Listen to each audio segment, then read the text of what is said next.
Your Rogue Challengers for November 2024.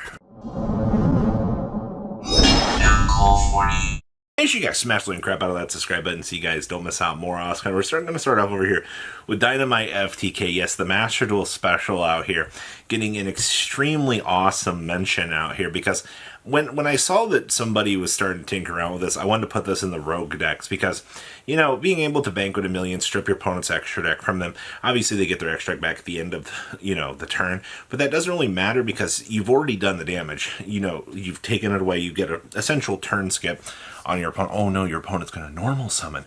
Ooh, like what can you do without your very extra fragile 15 cards to build that big old end board that you're so proud of out here? Well, the thing is here, the Dynamite FTK relies on two big old dynamites going off and winning the game. While, some form of disruption, magical mallets, finding the cards that you need. I think it's kind of cute to see that something as old as this is doing well. Meriles. Now, you could have made an argument that this deck could be in the top 10 with how many people have been playing it. Pure representation on the deck has been very, very well. In terms of top cut conversions, it's been a little bit lacking out here, but for a local buster deck, as long as you're not running into Shifter. Oh no, a deck that could lose to Shifter. I heard a lot of that in this format. This deck still has some very, very strong assets going for it. Especially, getting the Minstrel Rip as you're getting ready to start combo and taking away your opponent's hand trap, unless, you're like the one dude that my friend played against. He minstreled him and he had double Mulch Army Ash. His opponent was like, nope. Scooping them on up, offer handshake, you call it a day. That's we're in a format where there's a large amount of hand traps present, so you might not be getting that real free advantage that you might be wanting to see out here. Next up is Ritual Beast. Yes, a shifter based strategy, aka Protoss Turbo. This deck hasn't really changed all that much, if I'm being honest with you. I think that the power the Ritual Beast still has is, it's the same that it was last format. Use Book of Eclipses, going second cards, like evenly matched to try to break up the flow of the game in your favor, and that was kind of the game plan. Unfortunately, with the way that things kind of are right now, I don't really see you being able to use that same advantage to, be able to do that. But for the most part, deck is still strong. Nothing has left it. Nothing has been added into it. When you have a stagnant card pool like that, though, you don't really see this deck advancing all that much in the course of the meta, and that's fine. Voiceless Voice. What is it? 2 Skull Guardians, 1 Saravis, 1 Pendulum Graph is, I think Pendulum Graph has moved in fairly recently again, kind of proving to the community that the card is very, very strong for what it is. Saravis losing a lot of steam. Like, poor Saravis just losing all of that power that it really, really thought it had out here. Honestly, this deck is fair. Setting up a negate, setting up the pop interruption, your opponent's kind of forced to look at you and go, yeah, okay, yep, you got it, duelist. And if not, the deck was really formidable, but the 2 to 3 sets of power creep that we've had pushed down on this has really, really, really just hurt it so very much. So, for now, I am going to say deck is very, very, very strong in the Rogue category. Salamman great. Now this is a very, very pleasant surprise to see. People are back to testing Salamman great. Now, it's not that Salad necessarily got anything. It's just the format has slowed down enough right now that being able to tool through the extra deck options for the deck are really, really, really fun, actually. And I like that. I'm happy to report out here that you can do some really fun things with Salad. The only thing is, you've got to realize you're playing Salamman great. You've got to go through a lot of these combo lines, and a lot of it's going to be a pain in the butt to do.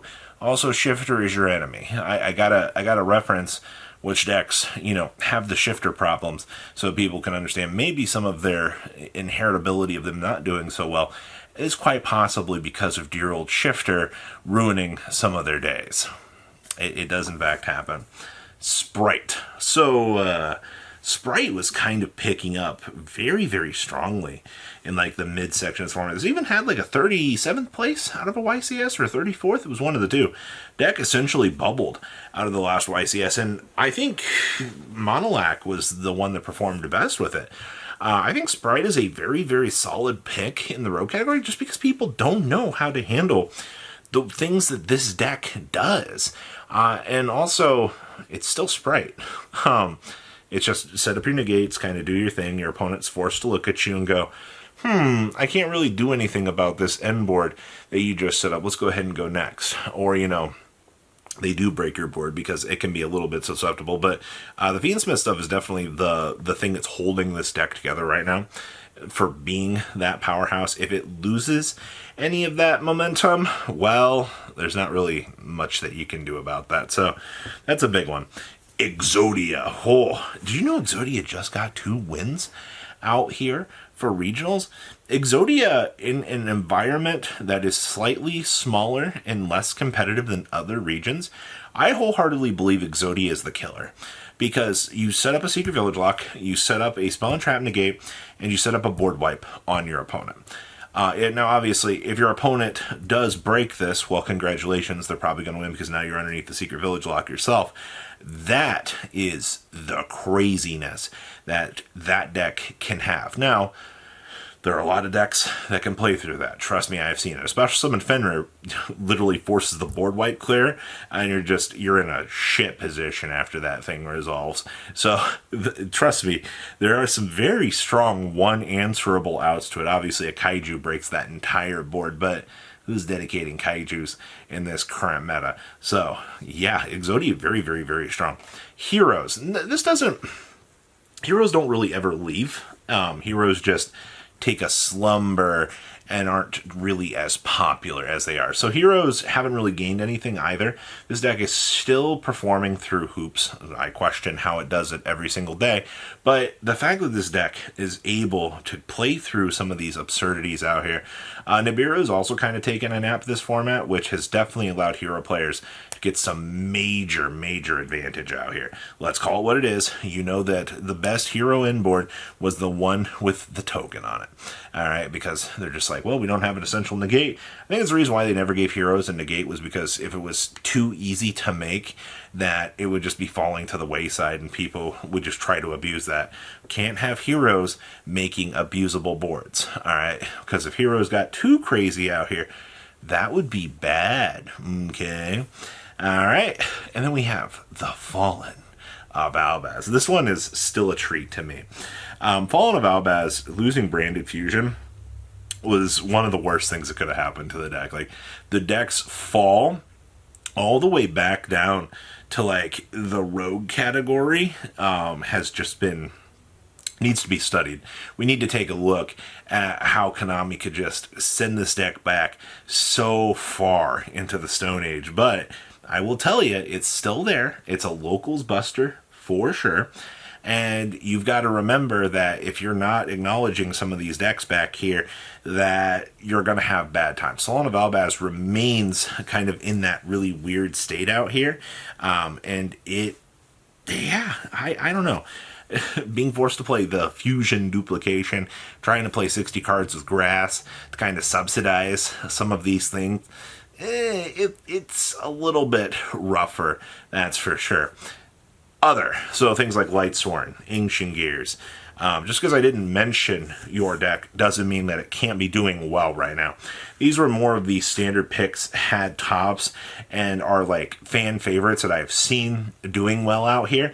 But you've got other things that might not have made this list that are performing. Right now, it might not look it, but the midsection of Yu-Gi-Oh! Right now in the Rogue category is doing pretty gosh darn well. And I gotta give them a little bit of credit. I like that a lot. Options are a big thing, and it just depends on what is going to work for you in that option tree. So please, leave a comment down below, tell me what you guys think, and I'll see your beautiful faces back here in a day, guys. Peace out. patrons. Thank you.